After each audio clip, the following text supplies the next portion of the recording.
King G7. And now white is up. Oh, he mouse slipped. And we are approaching the final game of this match, the Armageddon. I think the players just want to play chess. You know, if the game ends, if match ends after 2 games, there's no Armageddon. So they just wanted to play another game. You know, I'm with them. And we see a repeat of the opening from round 1. It is another Petrov. Hans showed very, very little in that first game. So it'll be up to him to try and improve on that game. Of course, he cannot play for a draw like he did in that one, but does have a big time edge, and we can see the players blitzing it out. A carbon copy of their first game. We had the exact same position here. Knight to h4 on Quite the board. incredible, the resemblance and openings from game 1 and game 3 just now. Yeah, Hans, this is what he does, though. He likes to stick to his stuff. He's well known for playing the Italian game every chance he gets. He's stuck to this line against the Petrov, so he just sticks to the same thing and plays it over and over again. Much like his idol, Bobby Fischer. Fischer was well known to stick to the same systems. And as we see here, Hans Niemann with extreme good time management. He's only used seconds on his clock despite playing 18 moves already. And a clear improvement over the first game. The computer's already saying white is a little bit better here. After this exact move, the knight jumped to f5, the so-called knife f5. But still, very solid position for Nepo, who does have to play quickly here. And look at this last move, bishop f4, trying to earn those dark squares in the black position. If those bishops trade off, that d6 square is glaring for that knight to jump to. Yeah, very well played by Hans in this first game. It's a completely different Hans when he's playing for a win with white. Now knight to g6, allowing the trade of bishop, so that knight will win the d6 square.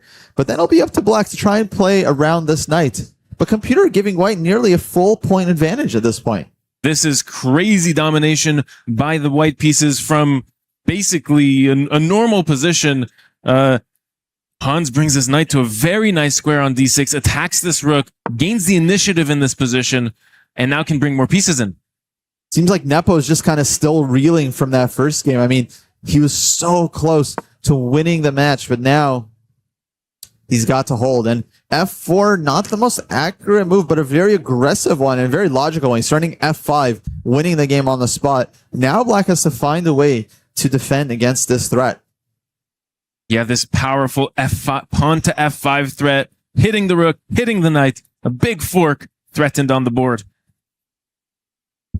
What can he do? Nepo under 6 minutes, so there is no increment in this game. He is going to have to speed it up at some point if he wants to keep his chances alive. Reclining knight move, a slight mistake by the black pieces, which Hans does not take time to hesitate on. Knight g3 was the most precise move, and now white comes into this middle game with a full point advantage. Apparently queen e7 black had to play. That's a tough move, allowing the fork and then finding tactics after that. So we can see a Hans move is actually very, very dangerous for his opponent. Not easy to deal with at all. And Hans swings in his second knight in the black position. This is full-on parasite infiltration. Now Nepo clearly unhappy with these developments. White has 2 powerful horses galloping over black's position. Black's knights meanwhile on the back foot. Queen to g3 is in the air, just threatening mate against that king. This is very bad for Nepo. I love the white pieces. The queen can slide on into the g3 square, threaten some mates there. Looks really nice for white. Look at those knights. These knights. All Hans on deck for the white pieces. Those pieces are in the game. Can double on the e-file at some point. And, oh man. Since losing that first game, Hans clearly woke up, realized he needs to actually play chess, play for the win. And now he's just Suddenly completely white is winning. Queen to g3 with a double threat against mate and the h6 pawn. Oh my goodness, Did Nepo Hans might blunder have this comeback in the bag already as he threatens checkmate in one move to end the game immediately. This Armageddon has just been one-sided so far. He does have knight to g6 to defend against both threats, but then white can take on h6 and he's got f5. Oh, that f-pawn now coming to light. Knight to h5 attacking the queen, defending checkmate at once, but white can keep the pressure by moving the queen forward 1 square and hit the knight while keeping that checkmating threat looming in the distance. Queen up, attacking the knight. Black would have to play g6 to defend, and then that h-pawn is gone. f5 is coming. And it's completely winning for Hans, who has 3.5 extra minutes on the clock. There you go. That knight to h5. Hans needs precision here. A reminder, he needs a win, absolutely. So when you are winning in these Armageddon situations and you have more time on the clock, you need to use that time in order to get that precision on the board. And you know who's the least happy about this development, especially after that first game? Is Magnus a certain Carlsen. man upstairs. Magnus Carlsen, He's who going to is have to waiting, face. probably watching this match live to see who will win this match and play him tomorrow.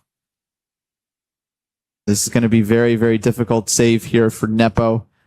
Down 3 minutes on the clock. He's about to drop that h6 pawn. Now Hans calculating. Can he take... Wait, he takes on h6 and on f7. Oh my God, two pawns around the king. Up and a weak king there for the black pieces. This is not looking good for Jan Nepomniachtchi. It's just completely over. White has 2 pawns and the compensation, as Jan would say. However, if you take that second pawn with the h-knight, you lose your queen. So a small tactic. Oh, well spotted, Zach. There's a rook takes e1 check in the position. Hold on. Yes, precision is needed still. Hold on. White has to be extremely precise. It's never too late to blunder. Queen on g4 is hanging. Don't take on f7. Rook takes e1. But of course, he should have a lot of moves. Okay, gives a check. Now the king's playing forced with to drop precision back. here. Checking the king. But after king to h8, that knight's still hanging. The queen is potentially hanging. Okay, goes king to g8, so there's no threat to the knight just yet.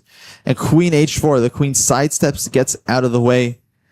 Now, Hans doing great here, but he does have to win the game in order to convert this match. And Nepo here under heavy pressure, still down a pawn, down nearly 4 minutes on the clock.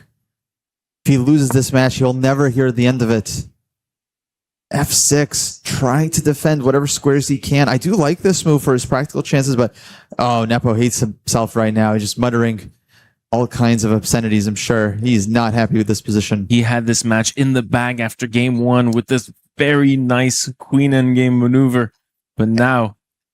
And sometimes it all just comes coming back like a waterfall. You know, he had that first win, that free point. He's doing fine in the second game. He blows it, and now he's in this Armageddon. He's just thinking about, how did I lose that second game? How did I get here?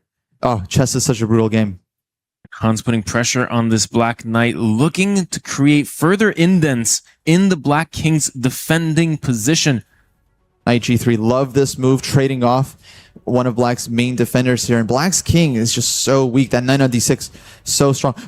Zach, why didn't Hans do this in game 1 and just win the match from the get-go? He had to warm up. That's a warm up. Unbelievable. So takes. Black just down a clean pawn. His king is weaker. f5, a huge threat in the position to just completely open up the king side. Nepo needs a miracle right now. Yes, the queen facing this king here.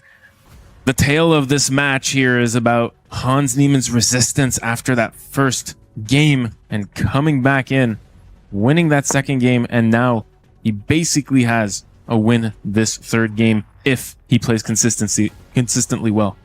f5, another concession for black, but he had to do it. Now h4, the h-pawn starts running up the board. Queen to g7, Nepo speeding up. Don't forget, Zach, Hans can also just win this game on the clock. He has that much of an advantage now. 4 extra minutes. I had missed that time situation. Almost 3 times more time than Jan Nepomniachtchi. Crazy. And we have seen players survive in very little time, looking at Alireza Firouzja, but this is really bad. This is a very difficult situation. b6, looking for just some counterplay against the white position. This is basically black's only chance to try and throw a wrench into white's plans, but h5, just keep it, keep ripping it apart. Now if black takes that pawn on h5, the f pawn drops, and the king is just completely open, so Nepo ignores it, goes rook to b8, targeting that b pawn. Simple move b3, and now rook to b4. Nepo's really picked up the pace. This is exactly what he needs to do if he has any hopes of surviving this game. Picking up the pace, activating his pieces. Might I say, it's still completely winning for the white pieces, but I like black's situation more than 5-7 moves ago. Absolutely. Yeah, a couple of moves ago, he was just dead. And now it's near equal. Still Now- advantage white, but very minimal. Seems like white has lost a lot of the edge after these last two moves, queen d2 and a5. Nepo's completely turned things around. Perhaps Hans started to relax a little bit, thinking that the game is in the bag, but it's so not. Nepo is an incredibly resourceful defender.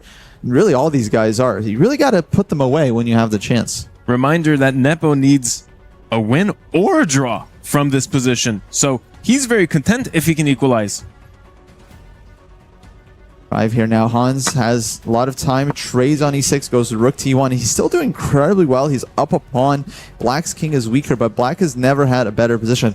This has been trending Nepo. He's clearly back into the game. He's no longer thinking about the past. Now he's just focused on surviving this for as long as he can. A rook e8 check. Goes king to g7. I think definitely the safer square there for the king. And now can white hunt the king down? You know, I feel like psychologically this is completely turned around. Hans is the one that needs to win this game. He needs to show how he's actually going to get to this king. And it looks like they're shuffling here greatly in Nepo's favor. If they shuffle 3 times, it's a draw automatically, and Nepo takes the match. So Hans needs to find something else to play in this position. Hans starting to feel the pressure. His heart rate has, again, back over 140 beats per minute. Nepo not far behind. He's at 133 and counting. And I love this long-term pressure that the black pieces have on this white king here. The queen, the knight, they're both lined up against this weakened g2 pawn. And might I say, this black rook keeping this knight defended, and everything glues together. Now, the reason I think Hans is struggling is because black is a massive threat. Knight takes pawn on g2, followed by rook to g4, Oh, winning the queen. Sacrificing the knight. So second repetition, Hans cannot keep repeating here, and this is really tough. This is very tough for white to find the way. I don't see how he actually keeps the game going. Black's counterplay is quite strong. Man, how is Hans not winning this game? White has one move, and he finds it. Pawn to a3, preserving the only move preserving the advantage for the white pieces. Oh, that's clutch. Now knight takes g2. He has a takes b4. This rook is hanging and is lacking squares. Now it's Nepo's turn to find something precise. If he goes rook takes b3, well then queen takes f4. He has to do something with this knight. Knight h3 check is the only move I can see. But then king h2, everything is still hanging. So what's the follow-up there? This is an absolute critical position for Jan Nepomniachtchi, who's down to 90 seconds on the clock. It's not very comfortable of a situation to be in right now. How's he going to pull his way out of this? He needs to find this only move in this position to maintain balance. Otherwise, it's completely winning for the white pieces. The computer is showing something insane, Zach. It's knight h3 check, king f2, knight back to f4. Incredible. Just leaving the rook hanging. And the king is lured to h2 in that scenario. And what if you take the rook then? Then if you take the rook, there's going to be a queen h6 check, followed by discovered attack against the queen on d2. Wow. Zach, this is impossible to find. This is a resource that will take you all of your time to find, and if you don't find it, you're in trouble. And he's got no time, and he doesn't know there's a resource. He plays queen g5, and now Hans is winning again, completely. Rook h8 check, and knight f7. But rook h8, he'll avoid it with king to g7, but then maybe white's queen gets into the attack. Hans is now winning again. You know, I think he was always kind of winning. This computer defense was just unfindable. So computery and so not easy in human practice. However, will Hans capitalize on this? This is his second chance of this very game to have a winning advantage. Will he find a way to convert this time? He's got 3 minutes. His rook h8 check, followed by queen b2. He can start with queen b2 as well, threatening a mating attack against the enemy king. 3 minutes here, more than enough time for Hans. And he misses it. King f1. And now it's equal again. Rook takes b3. Now black is fine. What are we witnessing? But 40 seconds for Nepo. And he gives the queen. The king. What? King g7. And now white is up a queen. Oh, he mouse slipped. He mouse slipped. He mouse slipped. No. He mouse slipped. He wanted rook b1 check. And Hans is cheering in the air, and Nepo is frustrated beyond belief. Unbelievable. What did we just see? That is not a happy result. You can see Jan Nepomniachtchi not content with Oh, and he's telling Hazard, Rook B1, Rook to B2. I was fine. Oh, no, the mouse slip, the table slam. Unbelievable. Nepo did everything to save that game. And then his mouse failed him. Unbelievable. It was over anyway. The queen takes the rook with check. Oh, he put his king on the wrong square. Yes. Oh. Unbelievable. Absolute theatrics today.